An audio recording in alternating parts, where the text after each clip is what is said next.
At yun na nga po, sa video nga ngayon, maaga po kaming bumiyahe at nag-almusal. Sa video po ngayon, samahan nyo kami at papakita ko sa inyo kung paano ang pagtatanim ng milon o pakuan. Eto nga po, nagready ng team Kamilon at mag-uumpisa na po kami. Eto nga po, dali-dali lang kinuha ni Kabarag TV ang mga punla na itatanim namin. Kasama po niya dito si Bone.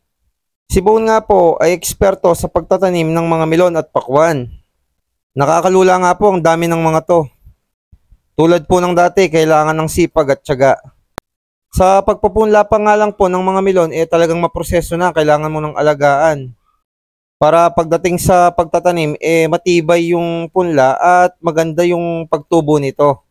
Halos din nyo nga po matanaw yung dulo ng tataniman namin. Natoka pa nga po ako dito sa pinakamagaang trabaho, sa paglalagay ng butas kung saan itatanim yung mga melon. Kailangan na nga pong butasan yung lupa para mabilis na yung proseso sa pagtatanim kasi sobrang dami po ng mga itatanim namin.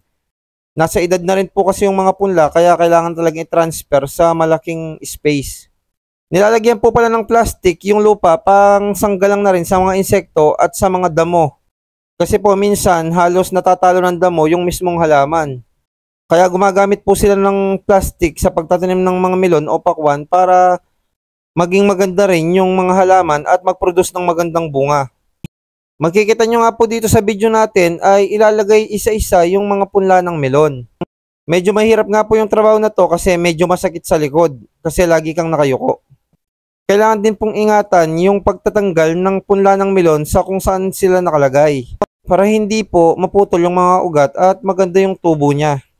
Pagkatapos nga pong may isa-isang mailagay yung mga punla ng melon sa mga butas ay ito po ang susunod na proseso.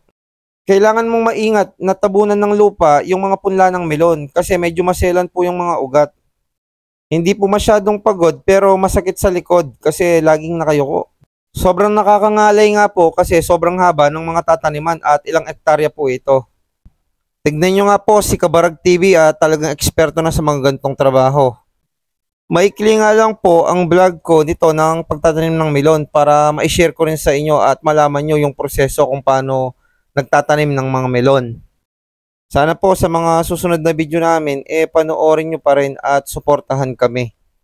At gagawa na rin po kami ng mga content na nakakatawa. Kaya sana po lagi nyo pa rin kaming abangan. May mga bagong kasama nga po tayo sa team. Shoutout din po pala sa mabait na nagpapatrabaho sa amin dito. Bapambalik, shoutout. Hanggang dito lang po yung video namin. Sana po mag-iingat kayo palagi. Maraming salamat po.